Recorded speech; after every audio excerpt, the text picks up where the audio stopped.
बच्चों, मैं हूं मेघा बलानी और स्वागत है आपका आज की क्लास में। तो आज हम करने वाले हैं जी, हमारा जो चैप्टर चल रहा था नेताजी का चश्मा, उसका नेक्स्ट पार्ट पढ़ेंगे, जो कि हमें चैप्टर भी कंप्लीट करना है और इसके साथ साथ हमें इसके अभ्यास प्रश्न भी करने हैं। तो लास्ट हम एक क्वेश्चन छोड़ के गए थे कि कैप्टन कौन था। उस क्वेश्चन का आंसर हमको मिलेगा कि कैप्टन, यानी कैप्टन क्यों बोला गया था उस चश्मे वाले को, उस चीज का हम आंसर ढूंढेंगे कि उसका आंसर हमें मिलता है या नहीं। और इससे रिलेटेड एक क्वेश्चन भी है आपको, उसका भी आंसर हम ढूंढने की कोशिश करेंगे। तो शुरू करते हैं और देखते हैं आगे की कहानी। तो कहाँ पर कंप्लीट हुआ था, कहाँ पर इस चीज को छोड़ा गया था। तो चीज ये छोड़ी गई थी कि 2 साल तक जो हालदार साहब थे वो कंटिन्यूअसली ये प्रोसेस देख रहे थे कि चश्मा रोज मूर्ति पर चेंज हो रहा है। 2 सालों तक ये चीज होती रही, लेकिन उनके मन में अभी भी ये था प्रश्न कि उन्हें कैप्टन क्यों बोला जाता था, चश्मे वाले को कैप्टन क्यों बोलते थे। तो यहां से शुरू करते हैं। फिर एक बार ऐसा हुआ कि मूर्ति के चेहरे पर कोई भी कैसा भी चश्मा नहीं था। उस दिन पान की दुकान भी बंद थी, चौराहे की अधिकांश दुकानें बंद थी। क्या हुआ कि जब 2 साल तक उन्होंने ये नियम देखा, तो एक दिन उन्होंने क्या देखा, एक दिन देखा कि नेताजी की जो मूर्ति है उस पर चश्मा ही नहीं था, ना गोल, ना काला, ना पीला, लाल, कुछ नहीं, चश्मा ही नहीं था। और जो पान की दुकान जहां से वो हर बार पान खाते थे, वो पान की दुकान भी बंद थी। और वो अगर उससे पूछ भी लेते कि भाई भैया आज चश्मा क्यों नहीं लगा हुआ है, तो वो चीज भी नहीं थी। और चौराहे की जो बाकी की दुकानें थी वो भी सब बंद थी। तो उसको लगा कि आज ऐसा क्या है, सब चीजें बंद हो रखी हैं। अगली बार भी मूर्ति की आंखों पर चश्मा नहीं था। फिर जब दूसरी बार आए फिर भी चश्मा नहीं था, जबकि वो इतने 2 सालों से वो ये नियम देख रहे थे कि हर बार चश्मा चेंज होता रहता था, लेकिन इस बार चश्मा फिर से नहीं था। हालदार साहब ने पान खाया और धीरे से पान वाले से पूछा, क्यों भाई, क्या बात है, आज तुम्हारे नेताजी की आंखों पर चश्मा नहीं है। तो फिर से उसने पूछा पान वाले से, अब किससे पूछे, उसी से ही पूछते थे सारे प्रश्न। पान वाले से फिर पूछा कि भाई क्या बात है, आजकल आपके नेताजी के ऊपर चश्मा वश्मा नहीं चढ़ा होता है, चेंज वेंज नहीं होता रहता है, चश्मे ही नहीं लगे हुए आजकल। पान वाला उदास हो गया। अब पान वाला जो है वो अपसेट हो गया। अब से पहले वो हर चीज का मजाक उड़ा के बोलता था, हंसते हंसते बोलता था, मजाक करता रहता था, हर चीज का मजाक उड़ाता था। अब वो थोड़ा सा उदास हो गया। उसने पीछे मुड़कर मुंह का पान नीचे थूका और सिर झुकाकर अपनी धोती के सिरे से आंखें पोंछता हुआ बोला, साहब कैप्टन मर गया। और उसने जो है पान को थूकते हुए अपनी धोती से अपनी आंखों के आंसू को पोंछा और बताया कि भाई जो कैप्टन था ना, जो चश्मे वाला, वो मर गया। अब ये चीज सुन ली उसने, किसने, हालदार साहब ने। और कुछ नहीं पूछ पाए हालदार साहब, कुछ पल चुपचाप खड़े रहे, फिर पान के पैसे चुकाकर जीप में आ बैठे और रवाना हो गए। और उन्होंने कुछ नहीं बोला, ना उनसे और कुछ क्वेश्चन किया, चुपचाप चले गए वहां से। बार बार सोचते, वो सोचने लगे, अपने मन में ही सोचने लगे, क्या होगा उस कौम का जो अपने देश की खातिर घर गृहस्थी, जवानी, जिंदगी सब कुछ होम देने वालों पर भी हंसती है और अपने लिए बिकने के मौके ढूंढती है। दुखी हो गए। 15 दिन बाद फिर उसी कस्बे से गुजरे। कस्बे में घुसने से पहले ही ख्याल आया कि कस्बे की हृदय स्थली में सुभाष की प्रतिमा जो है अवश्य ही प्रतिष्ठित होगी, लेकिन सुभाष की आंखों पर चश्मा नहीं होगा क्योंकि मास्टर बनाना भूल गया।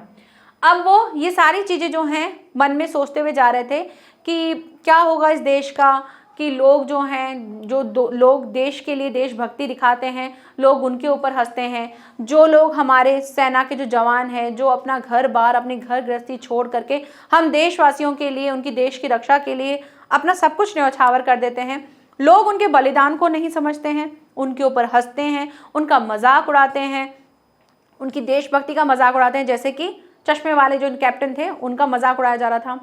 अब जब वो वहां से गुजर रहे थे फिर से उस कस्बे से, क्योंकि उनका तो नियम था वहां से निकलने का, तो जब गुजर रहे थे तो उन्होंने देखा, उन्होंने सोचा कि वही मुझे क्या दिखेगी, कस्बे के चौराहे पर वो मूर्ति दिखेगी, किसकी, सुभाष जी की। और वो सुभाष जी की मूर्ति कैसी होगी, बिना चश्मे की होगी और वहीं पर ही वो प्रतिष्ठापित होगी, यानी कि वहीं पर स्थित होगी। और उस चीज को देख करके, यानी कि उस पर चश्मा नहीं होगा क्योंकि चश्मा बनाना ही भूल गए होंगे, ऐसा उसने सोचा। और कैप्टन मर गया है क्योंकि जो चश्मे वाला था, जो चश्मे लगाता था क्योंकि उनको अच्छा लगता था, नेताजी बिना चश्मे के उनको नहीं समझ में आते थे, उनको लगता था कि जो चीज़ जिस तरह से है उन्हें वैसे ही बना के रखें, तो वो चश्मा लगा के उनको चश्मा लगा के रखते थे। तो ये चीज अब वो नहीं हो पा रही थी क्योंकि चश्मे वाला ही नहीं था। सोचा आज वहां रुकेंगे नहीं, पान भी नहीं खाएंगे, मूर्ति की तरफ देखेंगे भी नहीं, सीधे निकल जाएंगे। ड्राइवर से कह दिया चौराहे पर रुकना नहीं, आज बहुत काम है, पान आगे कहीं खा लेंगे। और इसलिए उन्होंने सोचा कि मुझे मन नहीं है बिना चश्मे की मूर्ति देखने का, तो उनका मन नहीं था। और उन्होंने जो इतने टाइम से उन्होंने नियम बना रखा था कि वो चौराहे पे रुकते थे, पान खाते थे, तो आज उन्होंने कहा कि ड्राइवर को कह दिया मत रोकना, आगे चले जाना, कहीं और खा लेंगे, क्योंकि वो बिल्कुल रुकना नहीं चाहते थे उस जगह पर। उसको, उस मूर्ति को बिना चश्मे के वो नहीं देख सकते थे। ठीक है, लेकिन आदत से मजबूर आंखें चौराहा आते ही मूर्ति की तरफ उठ गई। अब हमारे साथ होता है ना कि अगर हमें किसी चीज की आदत रहती है तो अगर बोलो ना चाहते हुए भी तो उधर ही नजर जाती है। तो सेम हालदार साहब के साथ भी ऐसा ही हुआ। वो चाहते, उन्होंने ड्राइवर को कह दिया था कि भाई मत करना, उधर मत रोकना, अपन सीधे चलेंगे। लेकिन जैसे ही चौराहा आया और उनकी नजर कहाँ घूम गई, सुभाष जी की जो मूर्ति थी उस पर चली गई। कुछ ऐसा देखा कि चीखे, रोको। जीप स्पीड में थी, ड्राइवर ने जोर से ब्रेक मारते रास्ता चलते लोग देखने लगे। जीप रुकते न रुकते हालदार साहब जीप से कूदकर तेज तेज कदमों से मूर्ति की तरफ लपके और उसके ठीक सामने जाकर अटेंशन में खड़े हो गए। अब जैसे ही वो वहां से गुजरे और उनको लगा कि अब नहीं देखना है तो वो सीधे जा रहे थे, लेकिन आदत से मजबूर उनकी आंखें वहां चली गई।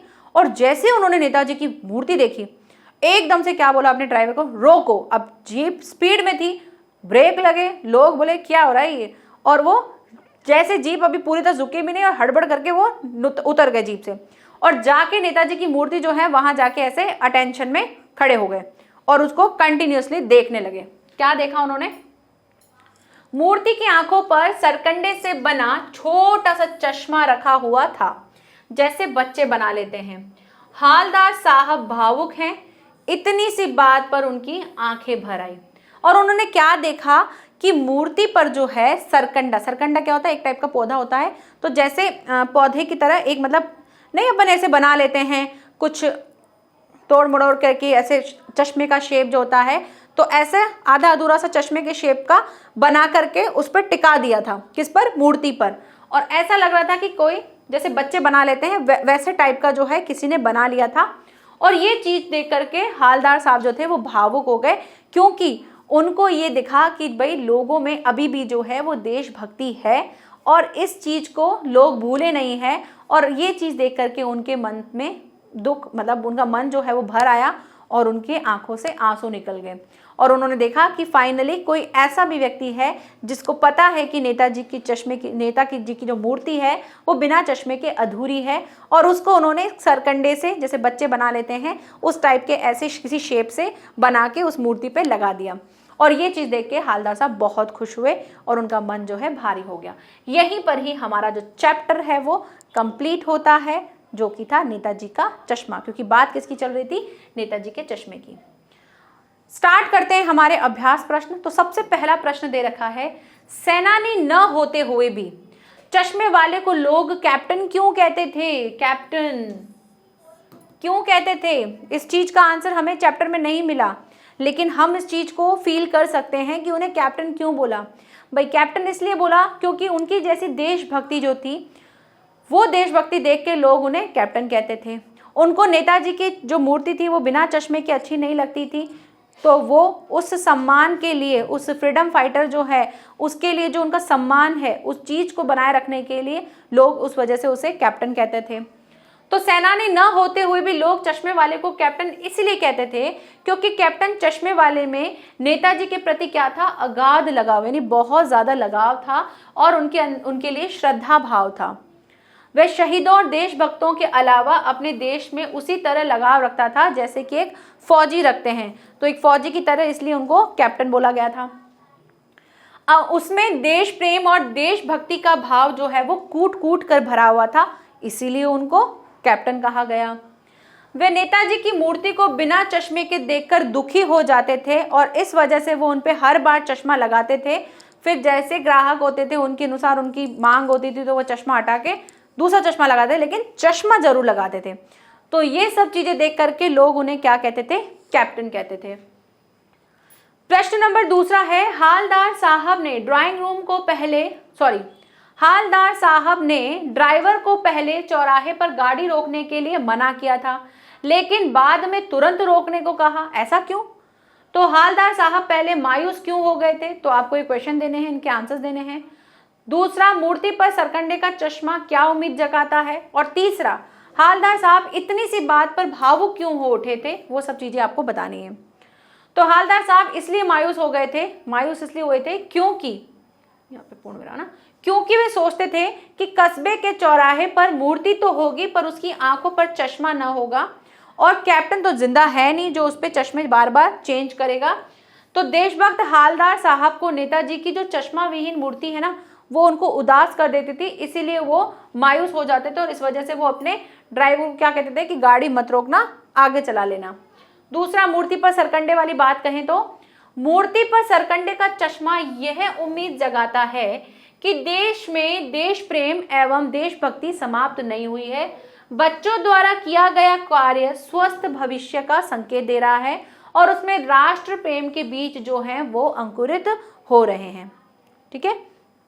तीसरा था, हालदार साहब सोच रहे थे कि कैप्टन के न रहने से नेताजी की मूर्ति जो है वो चश्मा विहीन होगी, परंतु जब उन्होंने देखा कि मूर्ति की आंखों पर सरकंडे का चश्मा लगा हुआ है तो फिर उनकी निराशा आशा जो है वो जो निराशा है वो आशा में बदल गई और उन्होंने समझ लिया कि युवा पीढ़ी में भी क्या है, देश प्रेम है और देशभक्ति की भावना है, जो देश के लिए क्या है, एक अच्छा संकेत है। और ये सब चीजें सोच करके उनका मन भर गया क्योंकि वो भावुक थे और यही चीज देख करके उनकी आंखों से आंसू आ गए।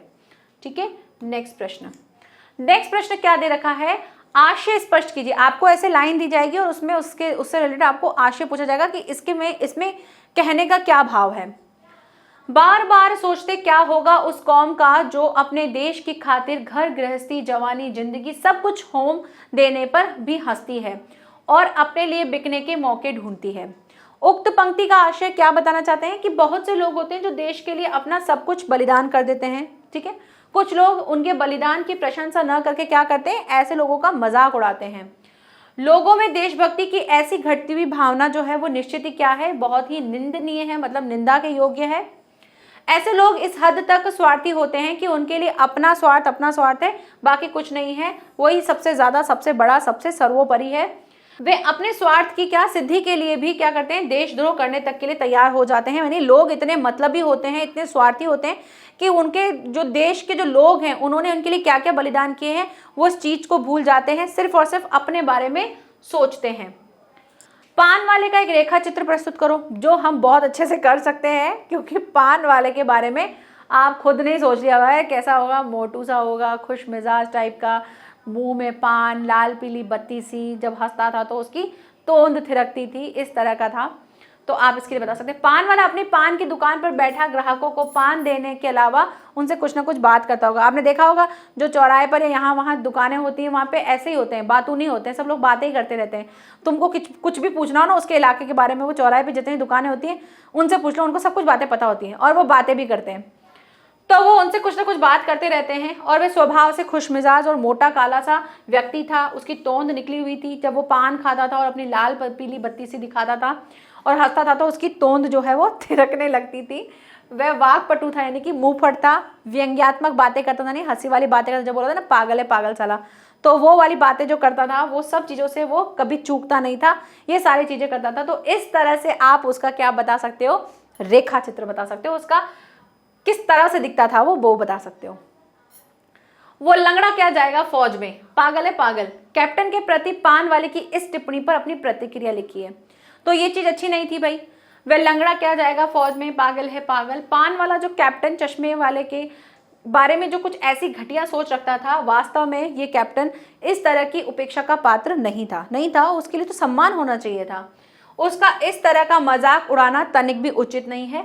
वास्तव में कैप्टन उपहास का नहीं, सम्मान का पात्र है। उसके ऊपर हंसना नहीं, उसको सम्मान देना चाहिए।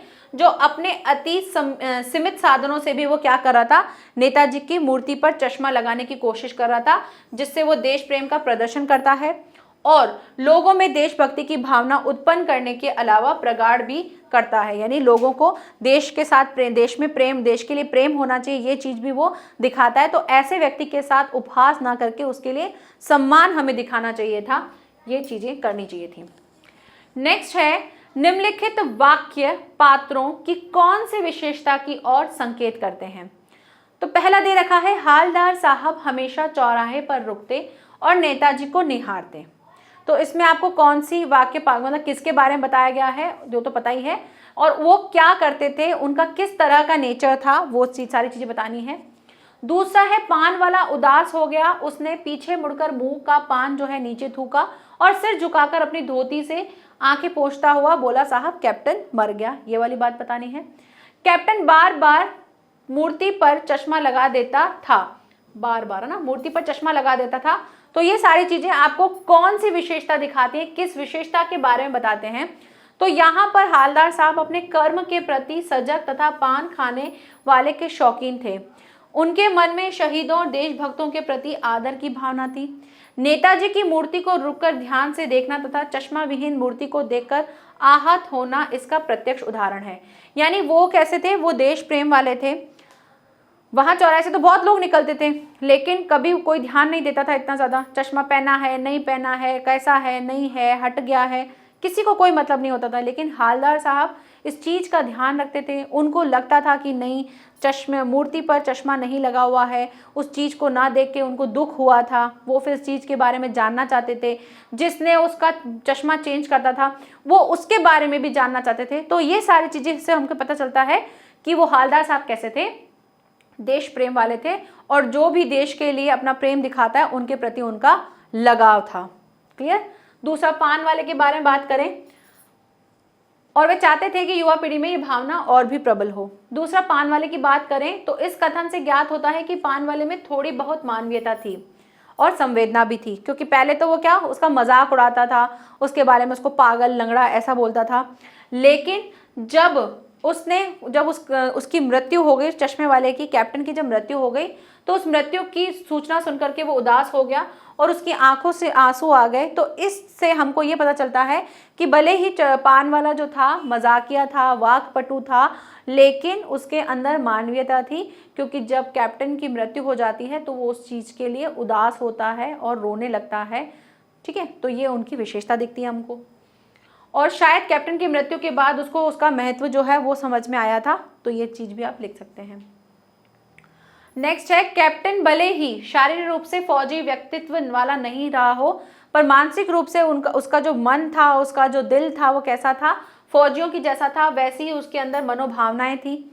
उसके हृदय में देश प्रेम और देशभक्ति की भावना जो थी वो कूट कूट कर भरी हुई थी।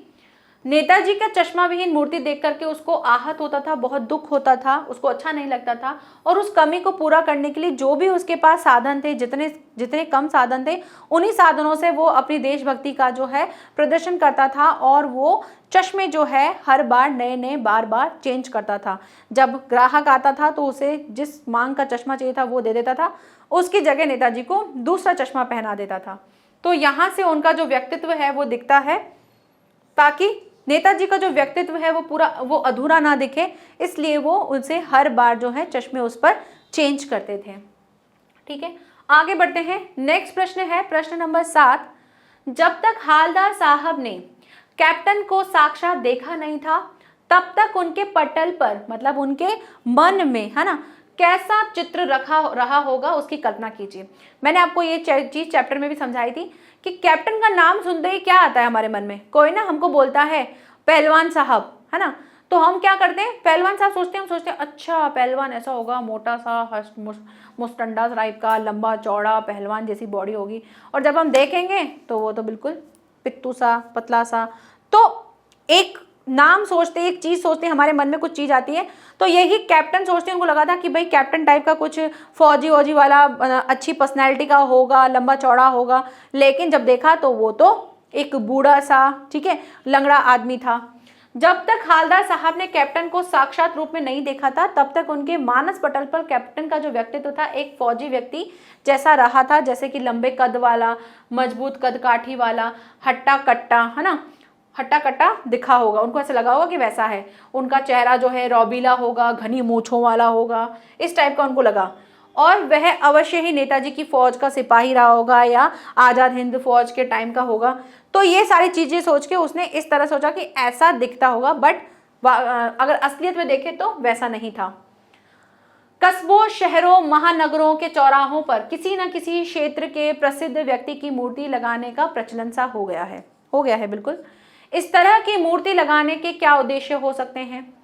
आप अपने इलाके के चौराहे पर किस व्यक्ति की मूर्ति स्थापित करवाना चाहेंगे और क्यों? उस मूर्ति के प्रति आपके और दूसरे लोगों के क्या उत्तरदायित्व होने चाहिए, वो भी आपको बताने हैं। तो देखो भाई, अगर आप लगाओगे तो सबसे पहली चीज इसलिए होती है, अगर पहला प्रश्न देखें तो क्या था प्रश्न? पहला प्रश्न था कि इस मूर्ति को लगाने का उद्देश्य भाई देश प्रेम, देश के लोग जो हमारे देश के लिए जिन्होंने जो भी कार्य किए उनके प्रति हमारा सम्मान है, ये है ना, ताकि हम उनके बलिदानों को हमेशा याद रखें और वैसी ही प्रेरणा हमको भी बार बार याद आती रहे, इसलिए हम लगवाएंगे। ठीक है। दूसरा, किसी व्यक्ति की लगवाना चाहेंगे तो किसकी लगवाना चाहेंगे? जैसे हमारे यहाँ पे तो गांधी जी की मूर्ति लगी हुई है, तो मैं उसी को ही रखूंगी कि वही होनी चाहिए। समाज सेवा, देश सेवा और ऐसे ही अन्य क्षेत्रों में उत्कृष्ट कार्य करने वाले प्रसिद्ध व्यक्तियों की मूर्ति जो है प्राय कस्बों, चौराहों, महानगरों, शहरों सभी जगह लगाई जाती है।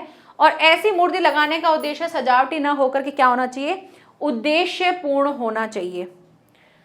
ऐसे लोगों के कार्यों को जानने और उससे प्रेरित हों। और इससे क्या करेंगे? इससे हम भाई उनके जो कार्य हैं वो किस तरह से हमारे देश के लिए बलिदान करते थे वो चीज देखेंगे। लोगों में अच्छे कार्य करने की रुचि उत्पन्न होगी, वे उसके लिए प्रेरित होंगे। ऐसे लोग ऐसे लोगों को भूले ना और उनकी चर्चा करते रहे और युवा पीढ़ी जो है उस चीज से प्रेरित हो, उसके लिए हमें ऐसी मूर्तियां जो हैं वो लगानी चाहिए, जो सजावट के तौर पर नहीं कि हमारे एक ज्ञान का संचार करने के लिए और वहाँ से प्रेरणा लेने वाली चीज होनी चाहिए। ऐसी हमको मूर्ति लगाना है। अब जैसे छोटे बच्चे हैं जो अभी भी हुए हैं ना, मतलब 3, 4 साल 5 साल के हैं, उनके अंदर क्वेश्चंस आने लग जाते हैं। जब वो मूर्ति देखते हैं तो पूछते हैं अरे मम्मा ये किसकी मूर्ति है?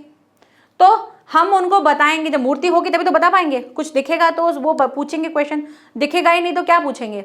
तो जब वो पूछेंगे तो हम उनका आंसर करेंगे, बच्चे ये फ्रीडम फाइटर थे, ये गांधी जी थे, इन्होंने हमारे देश के लिए ये चीज़ें की। तो उन्हें पता चलेगा अच्छा हमारे देश में ये सारी चीज़ें हुई थी। तो उसके लिए हम उनको तैयार कर सकते हैं, उनको इन चीज़ों की नॉलेज मिल सकती है।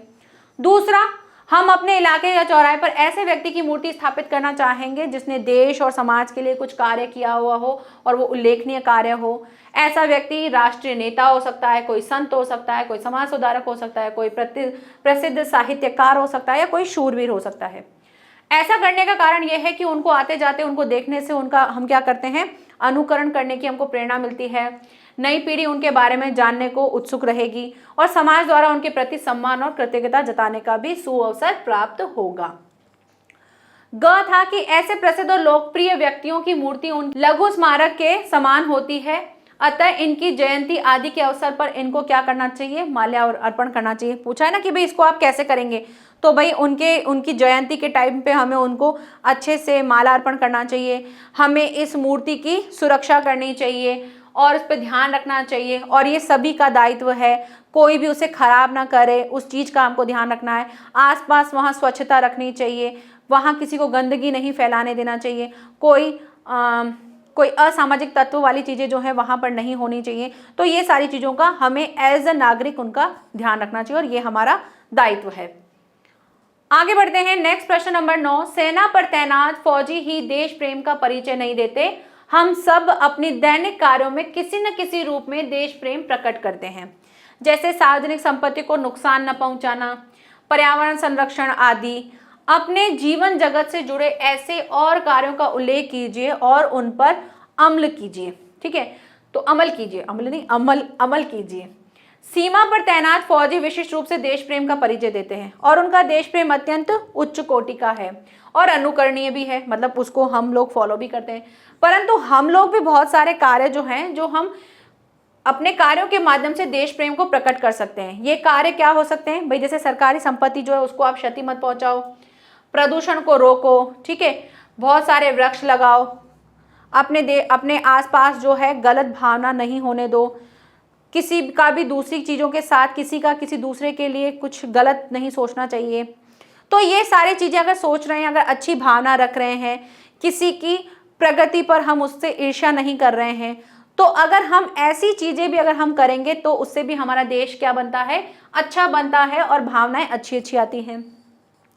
पर्यावरण और अपने आसपास की सफाई रखें, पानी के स्रोतों को दूषित नहीं होने दें, वर्षा जल का संरक्षण करें, बिजली की बचत करें, कूड़ा इधर उधर नहीं फेंके, नदियों को प्रदूषित नहीं करें, तोड़ फोड़ नहीं करें, शहीदों देशभक्तों के प्रति सम्मान रखें, लोगों के साथ मिलजुल कर रहें। ये सब चीजें करना भी क्या है, अपने आप में देशभक्ति है। हम फौज में तो नहीं जा सकते हैं, जा भी सकते हो, लेकिन अगर आप एक फौजी की तरह मत सोचो कि हमें तभी हम देश की रक्षा कर सकते हैं। हम इन कुछ कारणों से भी अपने देश की रक्षा कर सकते हैं, जिससे हमारा देश जो है कुछ समस्याओं से जूझने में परेशानी नहीं लेगा और वो आराम से अपना जीवन व्यतीत कर सकता है। तो ऐसी चीजें भी हमको करनी चाहिए अगर हम अपनी देशभक्ति दिखाना चाहते हैं तो। नेक्स्ट प्रश्न नंबर 10, निम्नलिखित पंक्तियों में स्थानीय बोली का प्रभाव स्पष्ट दिखाई देता है। आप इन पंक्तियों को मानक हिंदी में लिखिए। कोई गिराक आ गया समझो, उसको चौड़े चौखट चाहिए, तो कैप्टन किधर से लाएगा, तो उसको मूर्ति वाला दे दिया, उधर दूसरा बिठा दिया। अब देखो, आप देखोगे ना तो ये क्या है, बहुत लोकल लैंग्वेज टाइप की लाइन है कि जिसमें पूरा ऐसे सटिक सटिक नहीं बताइए लाइन है।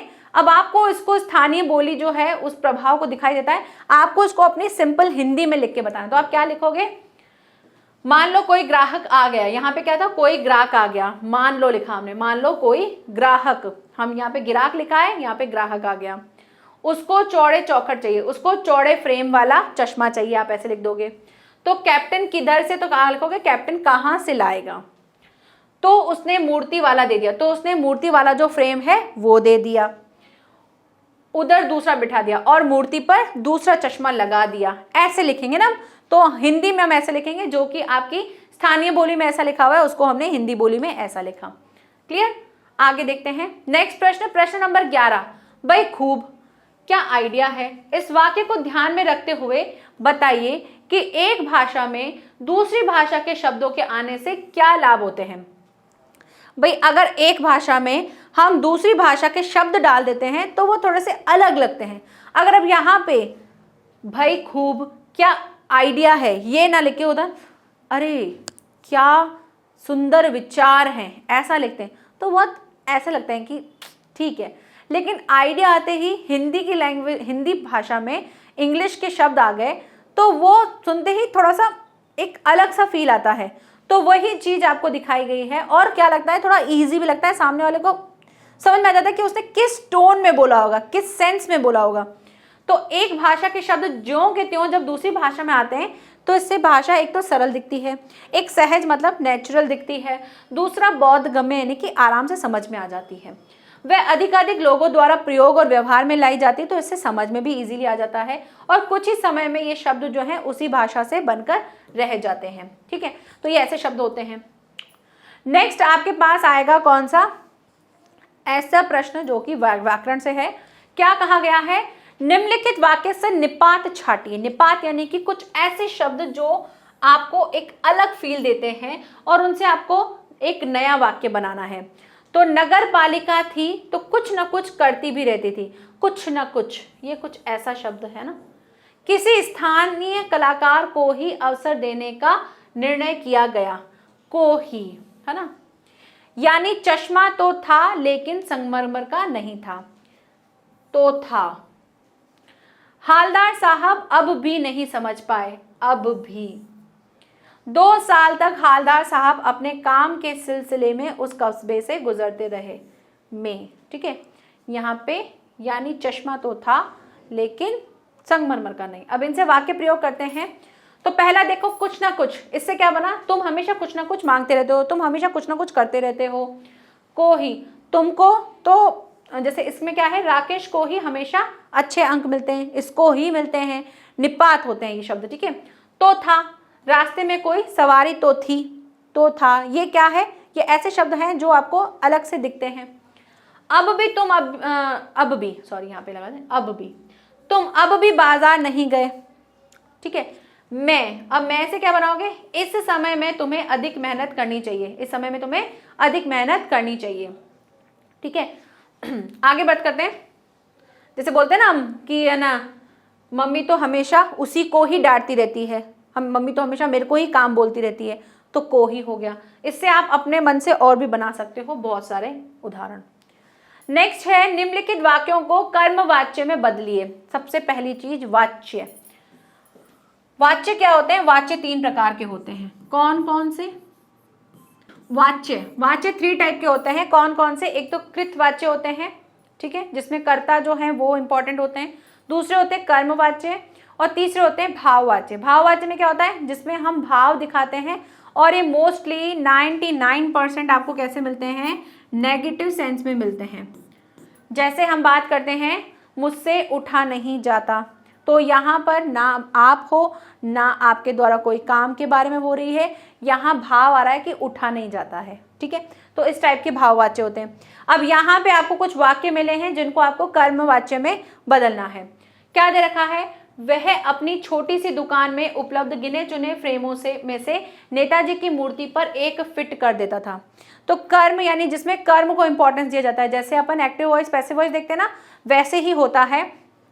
तो यहाँ पे आप किसके बारे में कह रहे हो? अब यहाँ पे आप जो आपका कर्म है उसको इंपॉर्टेंस दोगे, तो अब इसमें यहाँ पे क्या लग जाता है? यहाँ पे जो भी आप लगाएंगे तो उसके लिए आप शब्द को प्रयोग करेंगे या तो द्वारा या फिर से।